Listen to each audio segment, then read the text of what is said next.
Mi estimado Federaik, ¿cómo andas, canijo? Querido Jorge Castillo, un placer como cada semana aquí grabar contigo Touch, Bolas y más, que va creciendo, que se va haciendo importante, que gana likes y que se va sentando en el grupo, en el gusto de nuestros amigos. Así es, un gusto muy acotado todavía, pero además es hacia allá donde vamos, ¿no? Las masas que se vayan a Televisa, nosotros estamos buscando ese público conocedor. Bueno, pues buscamos el público que le gusta la remembranza, que le gusta más allá del hecho como tal deportivo, recordar qué hacía en aquellos momentos de estos temas que platicamos, que no tienen vigencia, que son atemporales y que nos traen ahí añoranzas. Y bueno, pues aceptamos también las críticas de lo que digan. Hay quien nos dice que hablar de las guapas del deporte no estaba en nuestra línea, pero bueno, es para darle gusto a todos. Es correcto, no estaba en la línea, pero cambiar es de sabios, yo creo que está bien, vamos a darle y a ver cómo nos va. Oye, Federaik, hablando de las guapas del deporte, este, pues ese hay más o menos la lleva, pero el de Salvador Sánchez es el que está brutal. Ahí les recomendamos seguirlo yendo y seguir compartiendo los demás. Escúchenlos, denles la oportunidad, tan buenos. Ese de Salvador Sánchez, esa cantidad de vistas no las tiene ni Obama, pero sí, efectivamente. El tema que tenemos para hoy en un programa nuevamente dividido en dos programas es el maldito quinto o el quinto maldito o no fue penal o como lo quieras llamar, Fede. Pues mira, yo le llamé el fatídico cuarto partido, ¿no? Porque el quinto no llega, es más bien el cuarto que es fatídico, que es penoso, que hace que no lleguemos al quinto, ¿no?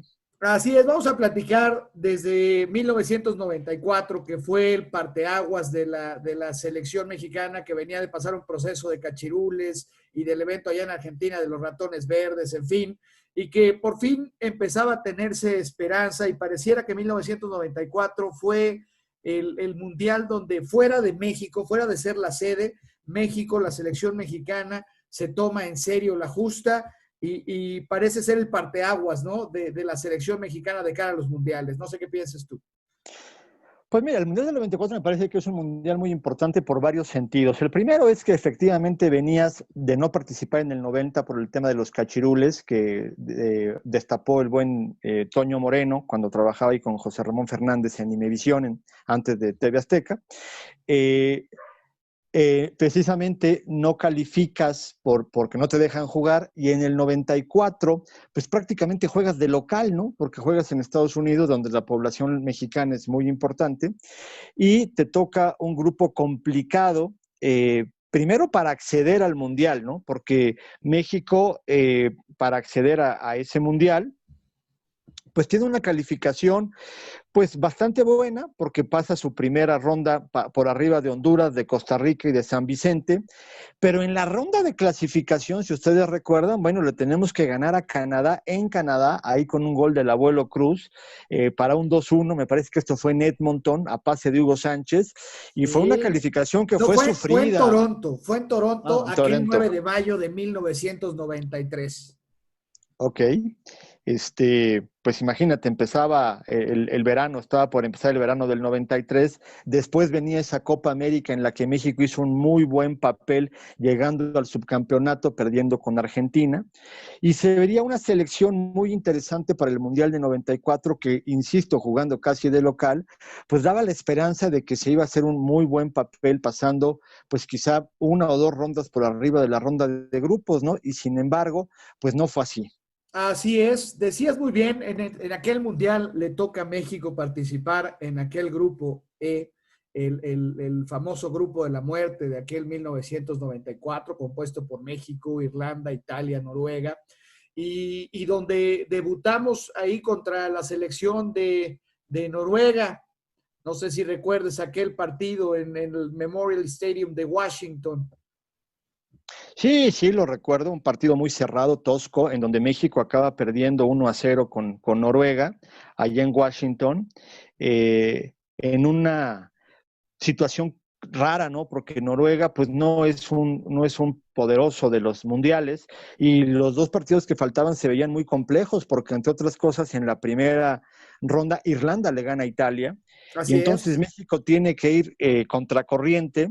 Afortunadamente saca un extraordinario resultado contra Irlanda, un 2-1 con 2 goles de Luis García, ahí en Orlando, para finalmente empatar con Italia en Washington a 1 y curiosamente todos los equipos con 4 puntos, los cuatro con 4 puntos y México pasa en primer lugar, ¿no? Oye, pero habíamos debutado contra el más débil y cómo no recordar aquel balón por la banda derecha que filtra Benjamín Galindo, pasa peinado, no recuerdo quién peina ese balón, le cae a Ramón Ramírez quien lo resenta y Saguiño se tira una paloma a portería abierta y la falla con un doble rebote de cabeza. ¿Quién no recuerda esa falla de Sague en Noruega, no?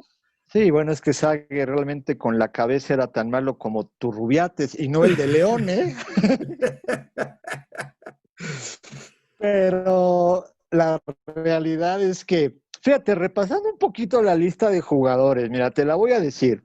Los porteros eran Campos, Félix Fernández y Adrián Chávez. Jorge Campos, el Los titular. defensas eran Claudio Suárez, sí, Jorge Campos titular.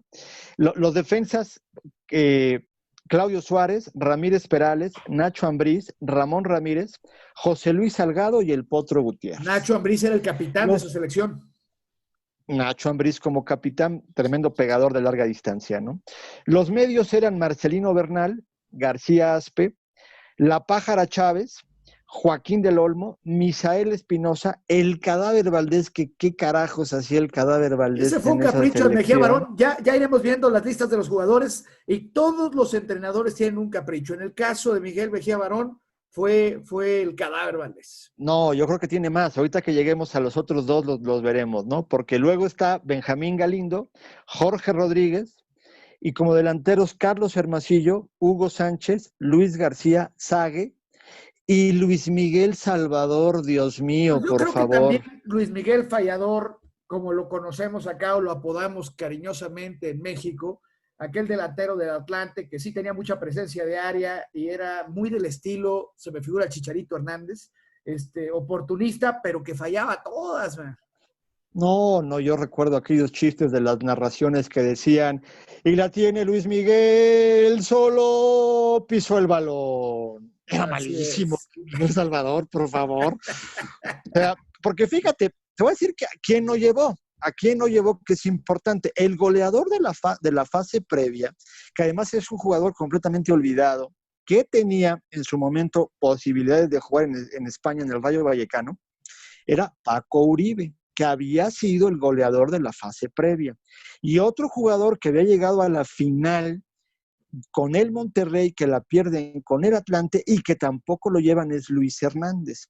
Entonces, imagínate que dejaste sentado, no en la banca, en la posibilidad de ir a Paco Uribe y a Luis Hernández y sin embargo llevas al, al Cadáver Valdés, que además entró a jugar con Noruega y entró a volantear en esas posiciones raras que le gustaban a Mejía Barón. Eh, y Del famoso fútbol plurifuncional, ¿no? Exactamente, que yo no entiendo por qué los entrenadores de repente son obstinados. Si tú llevas a alguien a una selección es porque lo hace bien en donde juega, ¿no? No donde tú quisieras que jugara. Y deja en México a Luis Hernández y a Francisco Uribe, ¿no? Entonces, pues me parece que ahorita que lleguemos al análisis de lo que pasó en ese cuarto partido que todo el mundo recuerda, pues sí te da para platicar lo mal que lo hizo la dirección técnica desde la lista y a lo que fue el partido contra Bulgaria, ¿no? Así es, ahí las grandes estrellas de esa selección eran sin duda Jorge Campos, que era un gran portero, lástima la estatura que tenía, porque estuvo catalogado después de ese mundial como el mejor portero del mundo. Sin embargo, pues las características físicas de Jorge Campos, no atléticas, porque atléticamente era un superdotado, pero las características físicas no lo impulsaron para llegar al fútbol europeo. Las estrellas de ese equipo, pues eran Hugo Sánchez, que ya venía de salida, que jugaba en aquel entonces en el Rayo Vallecano, y por otro lado Luis García, que jugaba en el Atlético de Madrid y estaba quizá pasando su mejor momento, ¿no?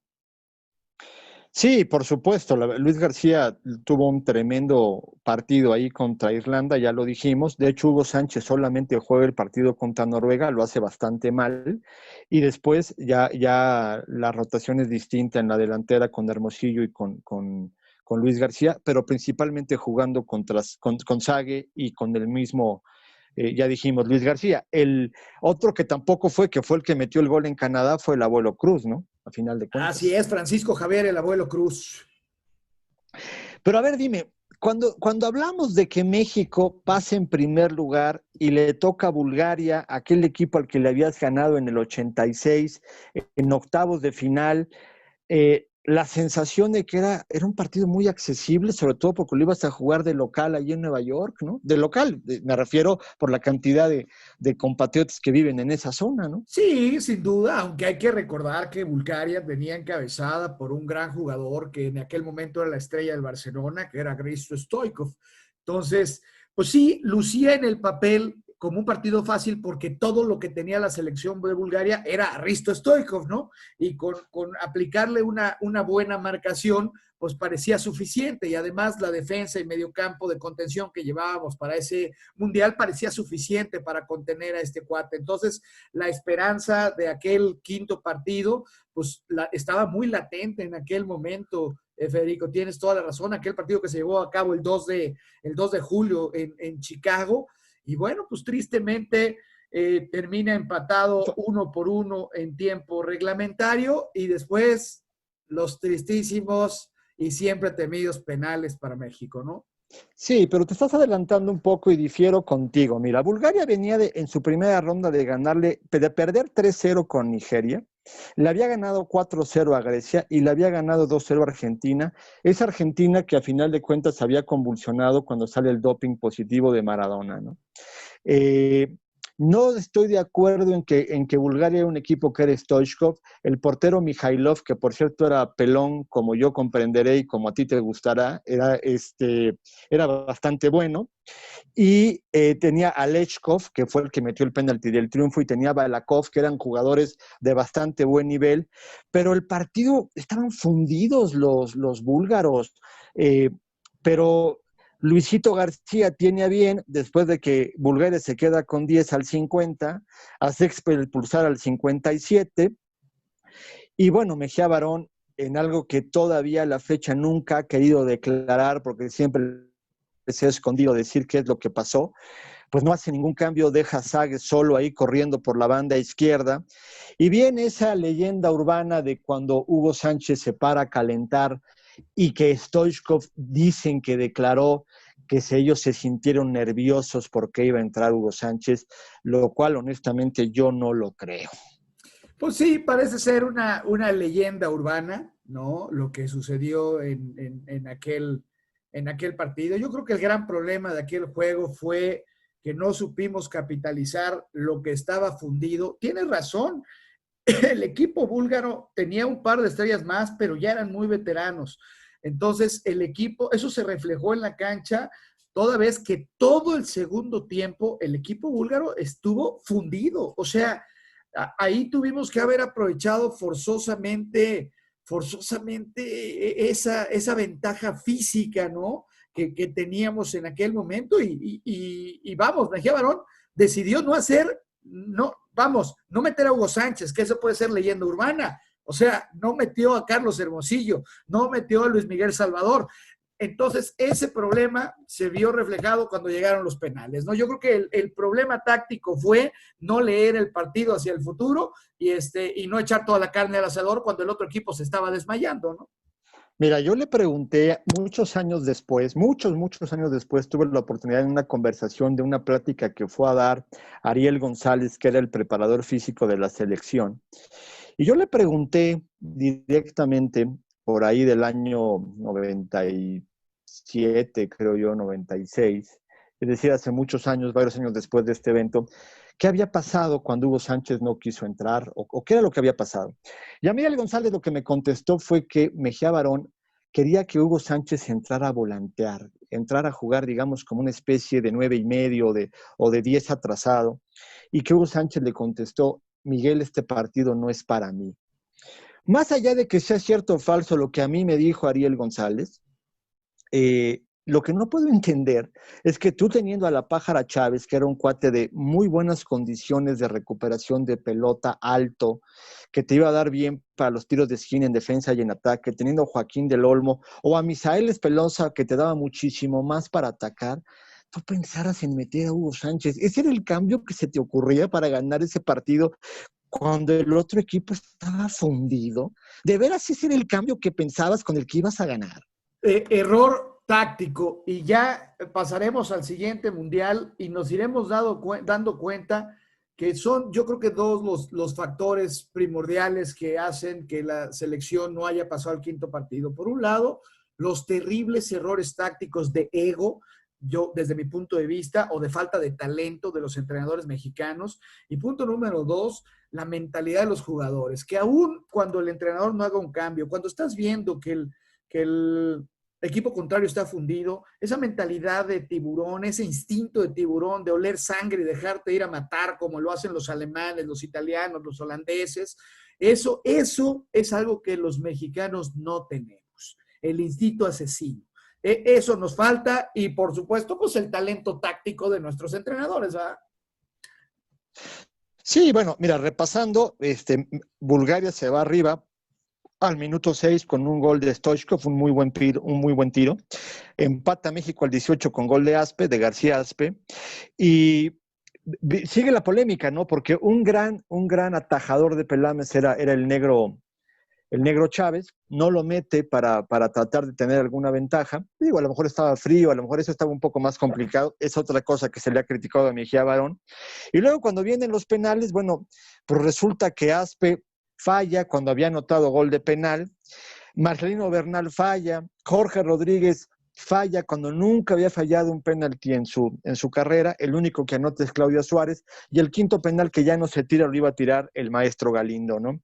México queda fuera de un mundial que tenía un buen equipo, que tenía la posibilidad de jugar casi de local, de la posibilidad de jugar además contra un equipo fundido y que posteriormente, que eso es importante que también lo recordemos, pues resulta que Bulgaria, cuando continúa, pues le gana nada menos y nada más que a Alemania en cuartos de final 2-1 y cae en semifinales 2-1 con Italia, que a la postre pierden penales con Brasil la final, y los búlgaros pues pierden 4-0 contra Suecia, ¿no? Pareciera un rol de juegos que era asequible para México. Claro, Alemania siempre será muy duro, pero pues era una Alemania que, al final de cuentas, los búlgaros le ganaron. Y con Italia, que ya habías jugado, ¿no?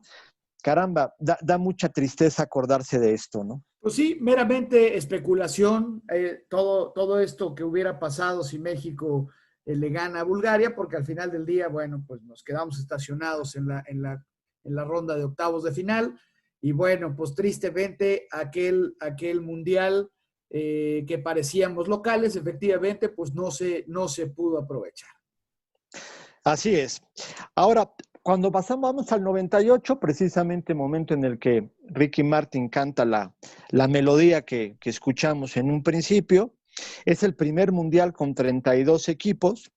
En la ronda de clasificación previa al hexagonal, México queda en segundo lugar, por debajo de Jamaica, por arriba de Honduras y de San Vicente. Y ya en el hexagonal realmente lo hace muy, muy bien y clasifica por arriba de Estados Unidos, Jamaica, Costa Rica, El Salvador y Canadá. Curiosamente, la gente recuerda poco que esa clasificación la lleva a cabo Bora Milutinovic y que por no ganar los últimos partidos de ese hexagonal, pues lo acaban corriendo y le dejan su lugar a Manuel Lapuente, que es el que lleva las riendas en la dirección técnica de este Mundial del 98. Así es, los famosísimos Reggae Boys que también fueron a aquel mundial. Y sí, efectivamente, aquella clasificación la hizo Bora y le toca a México el grupo E, otra vez un grupo muy complicado, formado por Holanda, México, Bélgica y Corea del Sur. Así es, repasando a los jugadores, pues repite Jorge Campos como portero titular, Osvaldo Sánchez, el Conejo Pérez como los goalkeepers, mira qué internacional me he vuelto, para que veas. Así es. Los defensas, Claudio Suárez, el Tiburón Sánchez, Duilio Davino, Pavel Pardo, Isaac Terrazas. ¿Te acuerdas de Isaac Terrazas, el Por brother supuesto, de Isaac Cuauhtémoc Terrazas estaba Blanco? pasando, Isaac Terrazas en aquel momento no estaba pasando una mala etapa futbolística, ¿eh? Era titular indiscutible en el América y a pesar de sus carencias técnicas tenía 18 pulmones y era un jugador sumamente férreo. Me parece que no era material de selección, pero tampoco demeritó mucho. Sí, no, bueno para el trompo, creo yo, Bueno, para el básicamente. trompo también, sí era bravo Sí, el Isaac sí, sí. Terrazas, muy bravo. Y ahora trabaja en el gobierno del estado de Morelos. Imagínate cómo estamos en Pues este ahí con país. su amigo el Cuau, Así es. Salvador Carmona era el otro defensa. Chava Los Carbona, mediocampistas del eran Toluca. Germán Villa, un gran medio de contención que se le da poca difusión, pero fue un gran jugador que acabó jugando en el Español de Barcelona cuando fue Bielsa para allá. Marcelino Bernal, Ramón Ramírez, aquí en labores más de mediocampo que de lateral cuando jugaba con Mejía Barón. García Aspe, Raúl Rodrigo Lara, al que le cargan mucho la mano de la derrota con No, Alemania, ya Raúl Rodrigo platicaremos de ello. Lara le debería ser retirada la nacionalidad mexicana de la mano de Manuel Lapuente, ya lo platicaremos un poco más adelante. No estoy de acuerdo, no estoy de acuerdo, Sin pero bueno, ya lugar lo a dudas hay platicaremos. que retirarle, hay que quitarle la nacionalidad mexicana, igual que a Manuel Lapuente, ya lo No, platicamos. no estoy de acuerdo, ya llegaremos en unos minutos, pero no estoy de acuerdo. Braulio Luna, Jaime Ordiales, el Cabrito Arellano, una gran cantidad de mediocampistas en volumen de poca flexibilidad en esta alineación. Como delanteros era Mela, Peláez, Luis Exacto, el García, Mela. el Mela, el apodado el Chile, que por cierto es insoportable el señor, Cuauhtémoc Blanco. Aquí se aparece Luis Hernández y Francisco Le Palencia. faltó Luis García. Luis García también fue a ese mundial. No, perdón, no lo nombré, pero correcto, Luis García también fue a ese Ya en mundial. ese momento jugando para el Atlante, ya no jugaba en el Atlético, ¿no? Ok. El primer partido México triunfa sobre Corea 3-1. El segundo partido lo empata con Bélgica 2 con aquel gol que el mismo Cuauhtémoc dice que no es su mejor gol porque él se tira y así lo narra. Yo me tiré y lo metí cuando iban perdiendo 2-0 y empatan. Eso fue en Burdeos. Sí, sí, Y el sí. tercer partido lo empatan en el estadio de San Etienne contra Holanda, también a 2. Y nuevamente México califica aquí como un segundo lugar con 5 puntos, dejando afuera a Bélgica con 3 y a los coreanos en último lugar con 1 punto, ¿no? Así es, aquel partido también contra Holanda, donde Luis Hernández estuvo muy cerca el gol del Gane, quitándole un balón a Edwin van der Sar, que era el portero de Holanda en aquel momento, en una barrida importante. O sea, yo creo que esa selección jugó, tal vez no era tan talentosa hombre a hombre como la del 94, pero yo creo que tenían mucho más corazón. Esa selección se le veía mucho más ánimo, ¿no? Yo creo que sí tenía mucho más talento, honestamente. Lo que pasa es que tampoco tuvo un buen director técnico, desde mi humilde punto de No, vista, no, ¿no? O sin duda. sea, Manuel Lapuente habría que correrlo de México, pues. Y ojalá me escuche. sí, sí, no creo que te escuche, pero sí estoy de acuerdo contigo. Habría que correrlo de México. O sea, La realidad literalmente, es este mundial, Federico, yo no sé cómo lo recuerdes tú, pero este mundial a mí, de estos cuatro los que vamos a hablar hoy, este mundial fue el que más coraje me dio, de los cuatro que vamos a hablar el día de hoy. Este fue el mundial en el que más coraje hice, porque teníamos absolutamente todo para ir hacia adelante. Es más, tuvimos a Alemania 2-0 abajo, ¿no? Antes de la ocurrencia de tu amigo Manuel Lapuente, ¿no?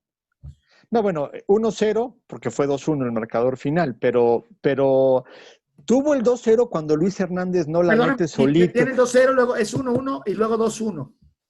Sí, Que nos gana solito Alemania, sí, ahí sí. contra, me parece que es contra Oliver Kahn, ¿no? Es el que tiene Contra el mano a Oliver mano. Kahn, sí, todavía estaba Oliver Kahn. Y no la mete, y luego viene pues unos golazos de dos, bueno, con con esos delanteros, con Klinsmann y con Bierhoff, que le pegaba más duro de cabeza que con la pierna, pues es impresionante, ¿no? La verdad, aquí es donde entra el tema de Raúl Rodrigo Lara. Para mí es un centro que viene tan frontal, que viaja tantos metros que un portero que te salga con aguacatito lo debe de sacar. Para mí es más error de Campos en no salir a despejar de puños un centro tan frontal, porque a final de cuentas cuando le cae la bola a Lara, la verdad es que no la ve y entonces le queda No, pero a ver, clarean a Federico, Campos. estás defendiendo lo indefendible, fíjate. Y tú te estás contradiciendo a ti mismo. Hace rato, cuando estamos hablando de 1994, tú dijiste que los entrenadores que llevan a uno que es bueno en una posición, no entiendes por qué experimentan poniendo en el otro. Raúl Rodrigo Lara era un medio de contención y lo pone de defensa central. ¿Qué hace un medio de contención de defensa central con dos delanteros de la talla de Oliver Bierhoff y de Jürgen Klinsmann? O sea, Federico, no me digas eso. Mira, al pobre de Raúl Rodrigo Lara, que es un disciplinado, que es una persona que me parece que está ahí por su trabajo, le ha tocado la mala suerte de sufrir esto. Me parece que en ese sentido habría que echarle también la culpa a Luis Hernández por fallar ese gol, e insisto, a Campos por no salir. Por supuesto que de la Puente por haber llevado en gran parte a sus varios brothers que tuvo ahí en el Necaxa y en el América. La realidad es que México vuelve a perder en ese cuarto partido, termina en el lugar 13 del Mundial y bueno, una Alemania también bastante disminuida, que califica a cuartos, pierde con Croacia 3-0, borrada del mapa por Croacia en los cuartos de final, que a su vez Croacia luego pierde con Francia 2-1 en semifinales y gana el tercer lugar al ganarle a Holanda, ¿no? Esa Francia que ya dijimos al inicio de este programa que finalmente triunfa 3-0 para obtener su primer campeonato de la mano de Zinedine Zidane y de todo su grupo, ¿no? México nuevamente se sentía que este partido podría haber hecho algo más y desafortunadamente queda fuera en el cuarto partido. Así es, y mira, déjame narrarte lo que yo recuerdo de ese partido, ¿no? Aquel partido que inició con pocas esperanzas, que ibas contra una Alemania que venía muy bien armada, estaban jugando de locales, tenían dos delanteros de súper primer nivel, y recuerdo que Luis Hernández adelanta al Tri, y minutos después, como bien comentas, tuvo el 2-0, inclusive yo no sé si te acuerdas aquella llegada de Arellano, del Cabrito Arellano, que también pudo haber aumentado el resultado y que desafortunadamente no se concretaron, pero entonces Manuel Lapuente decide innovar poniendo de central a Raúl Rodrigo Lara en un puesto que era completamente ajeno y poco natural para lo que él venía haciendo como medio de contención, y pues la tarea lucía bien complicada toda vez de que tenía que cubrir a Klinsmann y a Bierhoff, ¿no?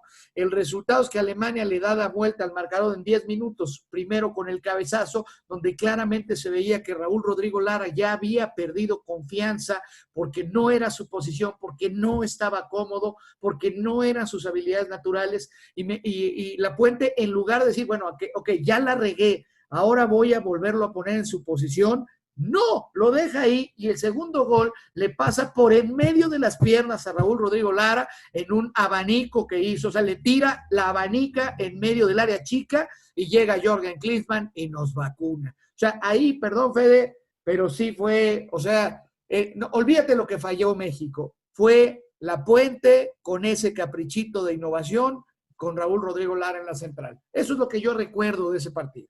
Pues mira, yo insisto, se le pone muy duro a Raúl Rodrigo Lara en el sentido de que le hacen un túnel, pero realmente la bola no la ve.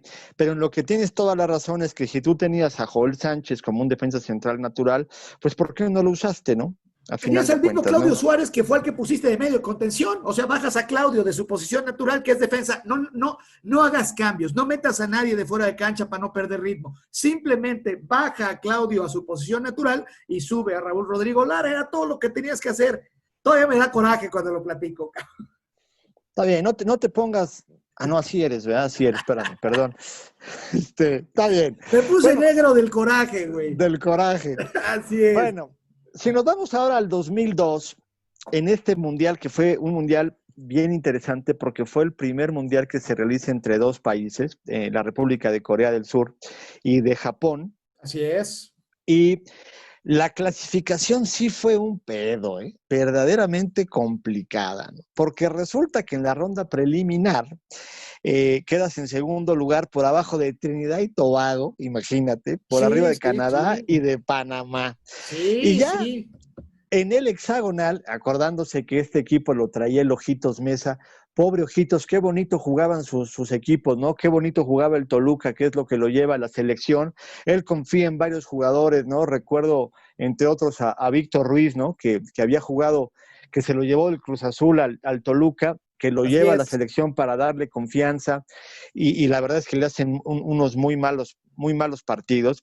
Pierde con Estados Unidos en Columbus, y luego viene el famoso aztecazo, ¿no? La primera vez que pierde México en el Azteca contra Costa Rica. Así Luego es. va a Honduras y no fue una goleada de miedo porque creo que los hondureños no se lo creían, ¿no?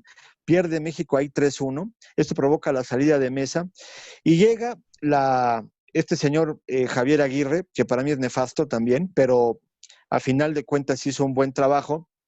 Y ya platicaremos que tuvo un poquito de suerte, ¿no? Porque a final de cuentas llega, hace las cosas bien, hace algo muy simple, que es colocar casi al Cruz Azul, que venía de estar en la Libertadores, para jugar ese partido que venía tan importante contra Estados Unidos en el Azteca y que lo logra sacar 1-0.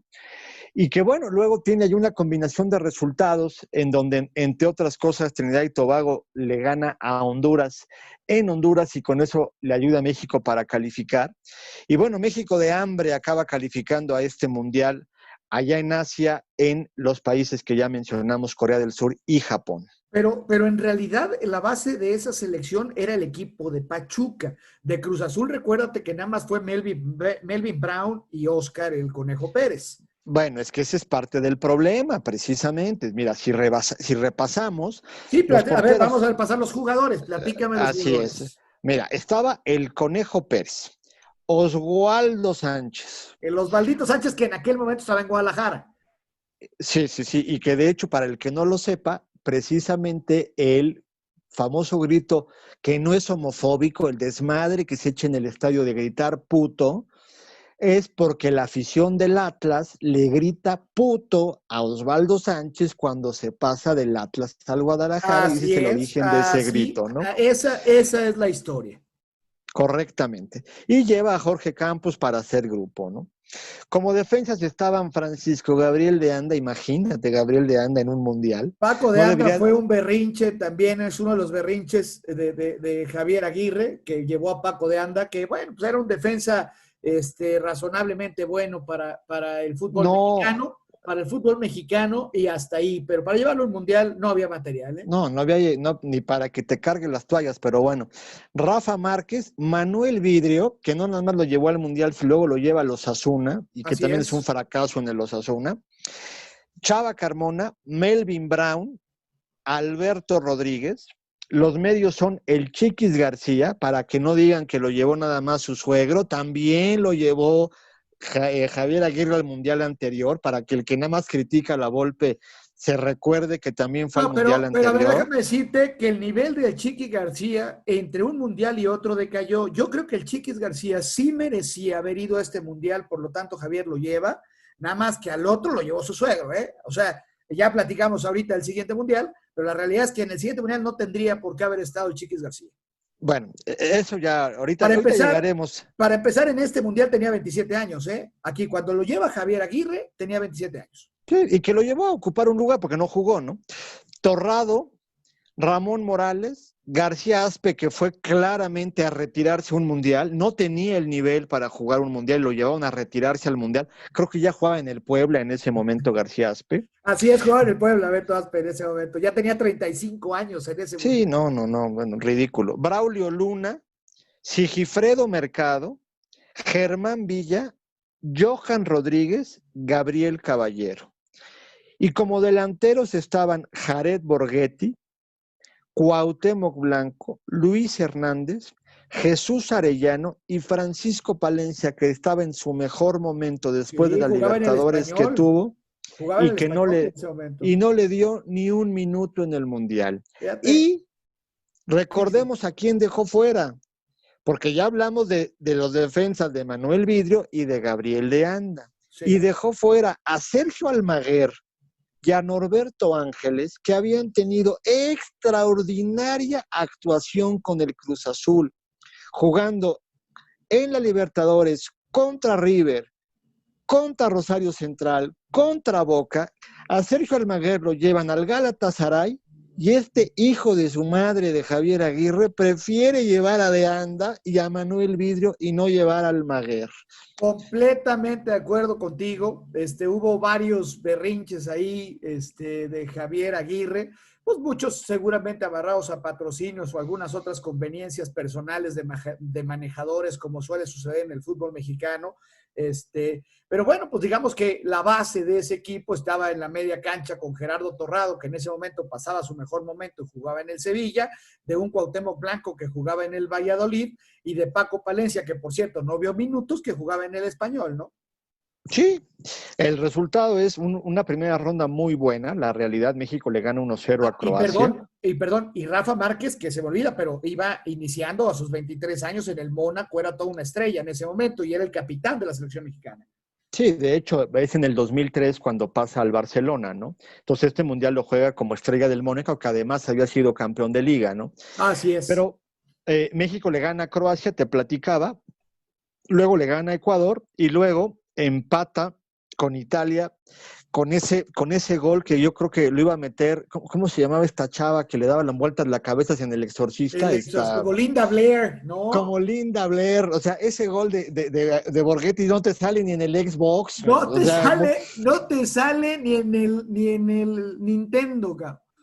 sí, no, impresionante. Ese es un Sí, sí, gol sí. de veras de antología. Así México es. pasa en primer lugar con 7 puntos, Italia en segundo con 4, Croacia con 3 queda fuera, y Ecuador con 3 queda en último lugar. Oye, Y yo te, creo que de los mundiales que hemos mencionado, la mejor fase de grupo de México, ¿no? Porque además recordarás que el partido contra Italia, aunque se empata, Italia ya no quería nada. O sea, en los últimos 10 minutos de juego hubo un momento en que México se tira atrás, se queda parado en su cancha e Italia se la pasó jugándola, digamos, del lado de su cancha sin querer y tener la menor intención de ir a atacar a México, ¿eh? bueno, lo que pasa es que yo no recuerdo, la verdad es que eso no lo revisé, pero si México hubiera ganado, yo no sé si por diferencia de goles o no sabía Italia cómo estaba jugando el partido Croacia-Ecuador, pero en una de esas Italia se hubiera podido quedar fuera en primera fase, de haber perdido. No lo tengo tan claro, ¿no? Porque Italia hubiera quedado con 3 puntos en lugar de 4, pero bueno, el hecho es que te toca el cuarto partido con un rival de la CONCACAF, un rival de la CONCACAF, pues que te ibas a jugar en terreno neutral. Para los que no lo conocen, no es la primera vez que México jugaba con Estados Unidos en un mundial, porque en el mundial del 34 resulta que México y Estados Unidos no se pone de acuerdo en la clasificación y entonces se juega la clasificación al mundial de Italia en el 34 a un partido en Italia, es decir, México va a ese mundial no clasificado y Estados Unidos tampoco se clasifica ya estando en suelo italiano, y México pierde con Estados Unidos en el Mundial del 34. Entonces, desde cierto punto de vista, aunque no fue en la ronda final, este era el segundo partido de México en suelo neutral contra Estados Unidos y nos ganan 2-0 con gol de Brian McBride y de Landon Donovan. Así es, así es. Yo creo que de los mundiales, y ya, yo creo que aquí lo vamos a dejar el programa, nada más terminamos este mundial. eh, mm, el más triste, o sea, el otro fue el que más coraje me dio, pero este fue el que más tristeza por todo lo que venía pasando, por la esperanza de México de haber hecho una gran ronda de grupos, por haber jugado contra un rival de la CONCACAF relativamente débil, al que le habías ganado, habías repartido triunfos en la zona de calificación, pero en el partido más reciente que se había celebrado el 1 de julio de 2001 en México, perdóname, en Estados Unidos, le ganó México 1-0,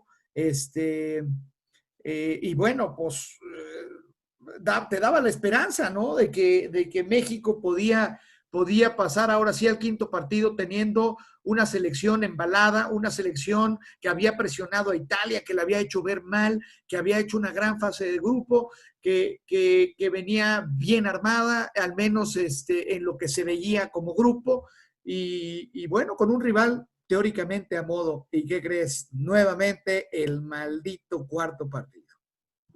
Pues sí, México pierde, Estados Unidos pasa a cuartos de final, pierde con Alemania 1-0, una Alemania joven que venía en un proceso de renovación después de, como ya repasamos, haber perdido 3-0 con Croacia y con Bulgaria en los dos mundiales anteriores.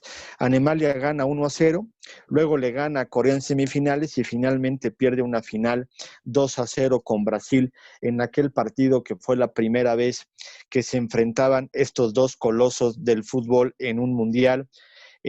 Siendo el resultado favorable a Brasil 2-0 y nuevamente México se queda en el cuarto partido.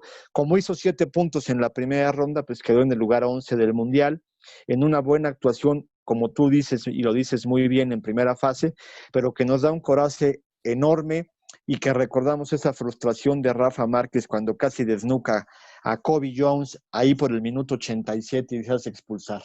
Sí, sí, ya en un tema completamente de frustración y entendible porque yo creo que el mismo grupo sabía y sentía que era un partido que tenían que ganar. Todos los mexicanos o nos quedamos despiertos o nos levantamos muy temprano a ver aquel partido que me pierdo ahora la hora, pero debió haber sido ahí por ahí de las 3, 4 de la mañana, si no estoy mal.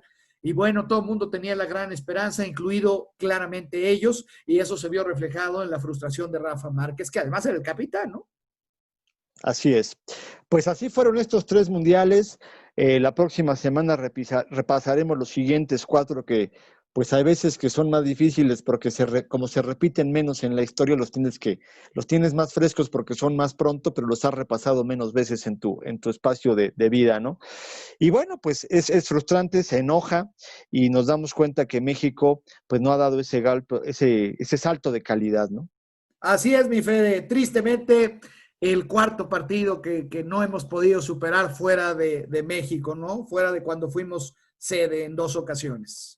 Correcto, y cuando pues en el 70 que eran 16 equipos, en el 86 con 24, no hemos podido dar esa vuelta y eso que pues que hemos tenido oportunidades, para mí la más clara, la del 94, en el 98 me parece una muy buena selección, con otro entrenador creo que las cosas hubieran sido diferentes, en el 2002 no le quito mérito a Aguirre de lo que hizo para salvaguardar el poder calificar, pero pues lo que fue el manejo de grupo cuando las cosas no se te estaban dando, pues no fue lo mejor, ¿no? No, Honestamente. y sí hubo un error táctico. Por ahí, no sé si recuerdes que estaba Ramón Morales, que en aquel momento le estaba pegando un tremendo baile a Eddie Pope y a Claudio Reina, y era el que estaba desequilibrando más o menos la cancha para la selección mexicana.